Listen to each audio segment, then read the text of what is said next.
We wanted to create a totally new and unique world. There was no setting of era or location. Creating this uniqueness was one of the points that we felt stood out in this particular game. We wanted to place more emphasis on creating a seamless atmosphere, creating the effect of a massive world. We want the players to enjoy the scenery as they travel through the game. That was our biggest aim when creating the landscape.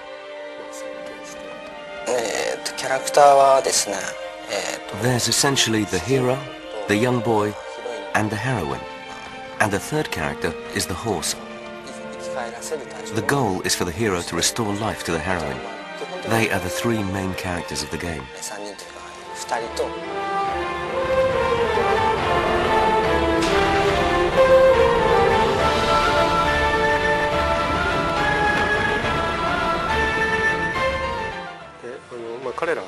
By far the biggest stars of the game are the Colossi. As for their role within the game, I can't go into any details at this time. I'll leave it up to your imagination. I hope you enjoyed playing the game and discovering that for yourself.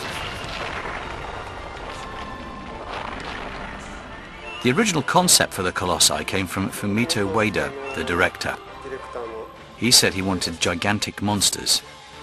So after a lot of debate as to whether they should be an animal or a machine, we collected a lot of base material and images.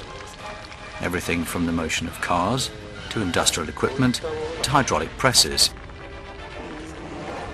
We brought all the material together, and we decided the player should be unsure as to whether it's living or mechanical.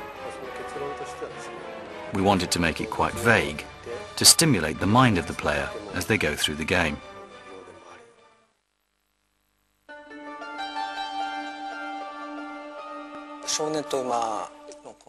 The concept came first from an on-screen perspective of the human frame and the frame of the horse, comparing different size, height, girth, and so on. So that was the aspect we focused on initially. Later we wanted to create something visually which would have a huge impact and would best utilize the horse and the game in collaboration with the main character. These were the aspects we took into consideration as we developed both those characters and their partnership.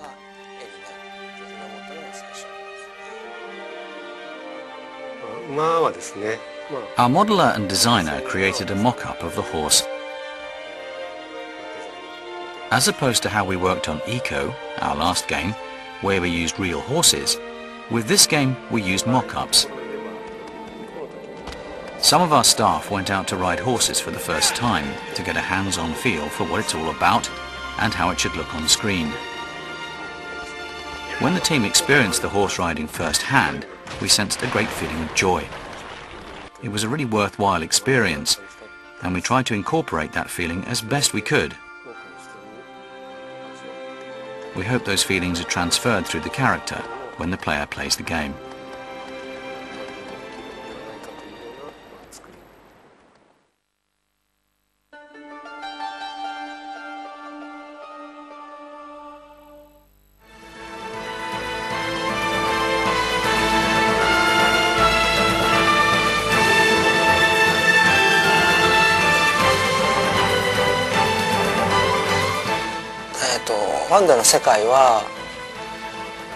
The landscape of the game, in physical terms, would be comparable to somewhere like Tokyo. So the fastest mode of transport would obviously be a horse, because you can move from one area to another quickly. The landscape is vast in size, but it's all accessible on your trusty steed.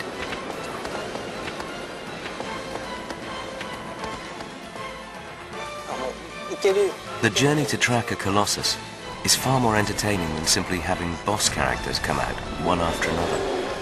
Although that form of game is common and acceptable, in the environment we created in Shadow of the Colossus, with the picturesque landscapes and so on, the intention was to incorporate the journey as part of the game to entertain a broader audience.